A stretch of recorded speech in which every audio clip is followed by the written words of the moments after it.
हरिओम प्रिय दर्शकों, यदि आपकी सिंह राशि या सिंह लग्न है तो इस वीडियो को बहुत ध्यान से देखिएगा, समझिएगा। इस वीडियो में हम समझने वाले हैं कि सावधानी हटी कि दुर्घटना घटी। ऐसा मैंने क्यों लिखा, थंबनेल में आपने पढ़ा होगा संभवतः, और इसके पीछे क्या गृहस्थिति है।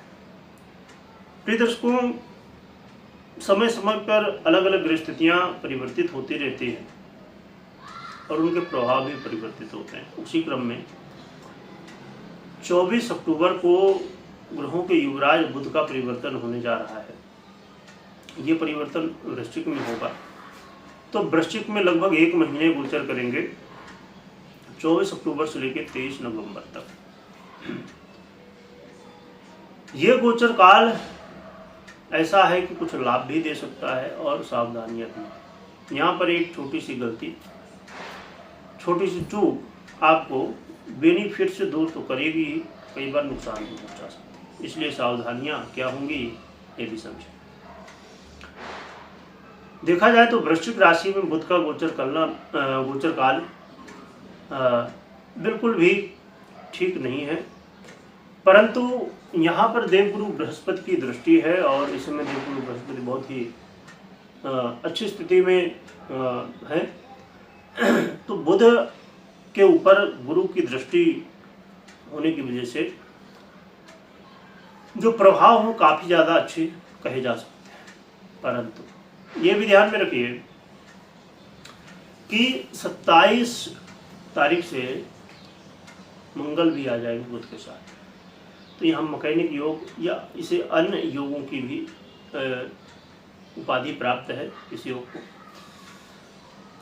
और बुध का गोचर काल देखा जाए तो आपके सुख भाव में होगा, जो कि आपके ये आय और धन का आधिपत्य रखते हैं।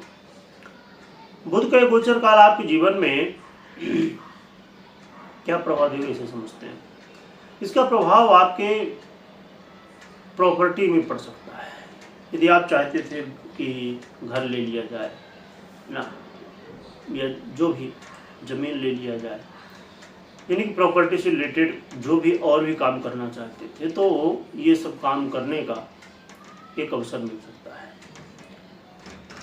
बुध के गोचर काल आपके एसेट में वृद्धि कर सकता है, क्योंकि आप जैसे आपने घर लिया, जमीन लिया, उसे एसेट के रूप में आप देख सकते हैं।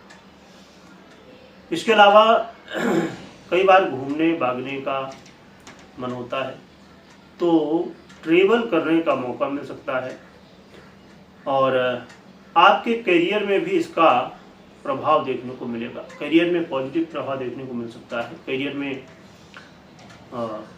एक ऐसा चेंज जिसकी आपने आशा नहीं की थी कि ऐसा चेंज हो सकता है, तो टेक्निकली चीज़ें काफ़ी आपके लिए और बेहतर हो सकती हैं।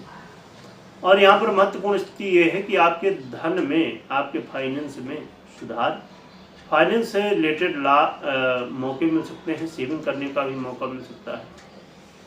और इस बुध के गोचर काल से आपके कुछ ऐसे मित्र भी नए नए मिल सकते हैं जो कि आपको लाभ भी दे सकते हैं। और इस समय राजनीतिक स्थिति में यदि आप जुड़े हुए हैं, राजनेता हैं या किसी भी तरह राजनीति में आगे बढ़ना चाहते हैं, और देखिए राजनीति एक काफ़ी गहराई का विषय है। इसमें बहुत तरह के दिमाग होते हैं, है ना। कहने का मतलब आप यदि राजनीति से जुड़े हैं तो समझ पा रहे होंगे कि बहुत सारे लोग हैं, बहुत सारे लोगों का दिमाग अपना अपना होता है। उनको सबको एक साथ एक रास्ते में लेके चलना कोई आसान काम नहीं। वहाँ पर बुद्धि की विशेष आवश्यकता होती है और स्वयं बुद्धि के अधिपति बुध इस समय यहाँ पर गोचर है। परंतु जो गृहस्थितियाँ बनने जा रही हैं, तो इससे लाभ तो हो सकता है राजनीति में, या और भी ऐसे काम जो करते हैं, आप एडवाइस देने का काम हो, या और भी राजनीति जैसे और बहुत सारे काम, जैसे कुछ लोग NGO वगैरह चलाते हैं, कुछ लोग संगठन चलाते हैं बहुत सारे। तो ऐसे बहुत सारे जो कि एक लीडरशिप जैसी स्थिति मानी जाती है, या लीडर ही कहा जाए कि हैं स्वाभाविक रूप से। तो इसमें एक दाव पेच भी रहेगा। दाव पेच ये कि कुछ ऐसे लोग होंगे कि जो दिमाग अपना लगाने की कोशिश करेंगे। तो आपको बहुत सेफ रहना है। सेफ का मतलब ये कि आपने देखा होगा कई बार चुनावों में या कोई भी ऐसी लीडरशिप से संबंधित स्थिति बन रही हो कहीं, वहाँ पर कि कोई ना कोई ऐसा व्यक्ति होता है जो कि जिसे कह सकते हैं कि वो नारदगिरी करता है। तो ऐसे लोग कुछ होते ही हैं। तो ऐसे लोगों से सावधान रहिएगा, बाकी लाभ मिल सकता है। यहाँ पर एक चीज़ मैं बता दूं, जैसे मैंने तो बताई ही, यहाँ धैर्य, मंगल की राशि पर बुध है, धैर्य बहुत होना चाहिए आपके अंदर।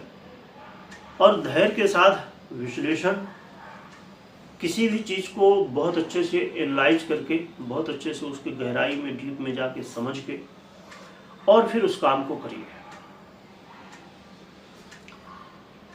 मैं इस चीज़ को बहुत धैर्य के साथ बता रहा हूँ कि यहाँ पर एक छोटी सी गलती बड़ी मुश्किल पैदा कर सकती है। इसलिए आपको कोई भी गलती नहीं करनी।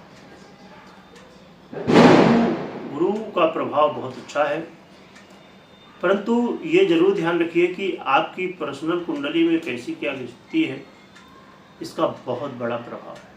मात्र गोचर के आधार पर ही निर्णय नहीं लेना चाहिए कभी भी।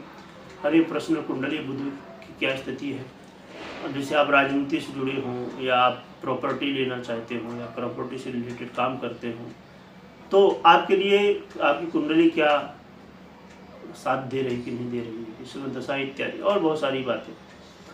तो इन सबको देखने समझने के बाद पर्सनल कुंडली विश्लेषण के बाद ही कोई निर्णय लेना चाहिए।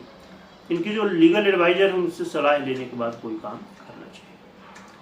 उपाय क्या कर सकते हैं? उपाय के रूप में आप प्रयास करिए कि नित्य प्रति भगवान गणपति की आराधना, और भगवान गणपति की आराधना से आपके जीवन में आ रही समस्याएं दूर होंगी और आपका कल्याण हो सकता है। और साथ में गौ माता की भी सेवा करें। कमेंट में जयकारा लगाइएगा, को स्मरण करिएगा। वीडियो देखने के लिए बहुत बहुत धन्यवाद।